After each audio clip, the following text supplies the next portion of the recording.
खासदार सुजय विखे पाटील यांनी आमदार निलेश लंके आणि आमदार राम शिंदेंवर हल्लाबोल केला। आपण झालेल्या कामाच्या जीवावर राजकारण करतो आणि अहमदनगरमध्ये कोणाचं राज्य येणार हे येणाऱ्या निवडणुकीमध्ये जनताच ठरवेल। सध्या इथं जनतेचंच राज्य असल्याचा टोला सुजय विखे यांनी लगावला।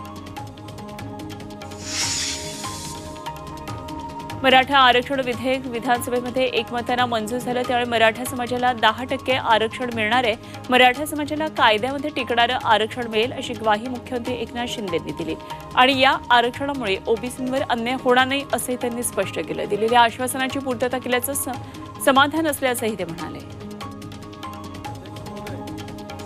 ओबीसी आरक्षणासाठी कुणबी दाखल्यांसंदर्भात काढण्यात आलेल्या अधिसूचनेवर तब्बल 6 लाख हरकती नोंदवण्यात आल्याची माहिती मुख्यमंत्री एकनाथ शिंदे यांनी दिली आणि या सर्व हरकतींची छाननी केल्यानंतरच अधिसूचना काढणार असल्याचं आश्वासन शिंदेंनी ओबीसी नेत्यांना विधानसभेत केलेल्या निवेदनात। अमृत नोनी आर्थो प्लस ये एक प्रूवन फॉर्मूला है। इसमें मौजूद नोनी फल के गुण और आयुर्वेदिक जड़ी बूटियां शरीर को जरूरी पोषक तत्व देने के साथ साथ हड्डियों और जोड़ों के घिसने, उनमें होने वाले सूजन और दर्द को रोकने में मदद करता है। दर्द मुक्त जीवन के लिए अमृत नोनी ऑर्थो प्लस।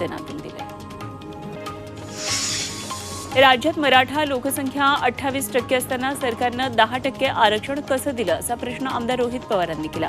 आघाडी सरकारच्या काळामध्ये मराठ्यांना 16% आरक्षण दिलं गेलं, त्यानंतर भाजप सरकारनं 13% आरक्षण दिलं, तर आता 10% आरक्षण दिलं गेलंय। म्हणजेच भाजप मराठा आरक्षणाची टक्केवारी कमी करत असल्याची टीका त्यांनी केली। लोकसभा निवडणुकीत मतं घेण्यासाठी सरकारनं फसवणूक केल्याचा गंभीर आरोप विरोधी पक्षनेते विजय वडेट्टीवार यांनी केला।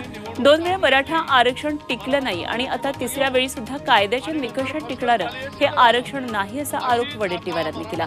तर कायद्याच्या नियमांमध्ये राहील असंही विधेयक असल्याचा दावा अजित पवार यांनी केला।